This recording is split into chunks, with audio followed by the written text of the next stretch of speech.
Welcome to Rubberdamology. I am Dr. Tara from ACE Institute of Dentistry.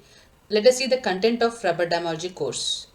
In part 1, we will be dealing with the why Rubberdam, journey of Rubberdam, indications, advantages, tips and tricks, contraindication.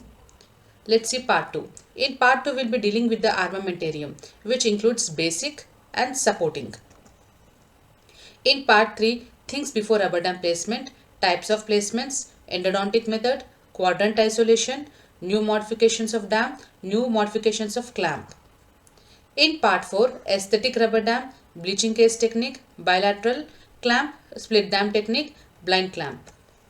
In part 5, steps of removal, special cases, mishaps in rubber dam and its management.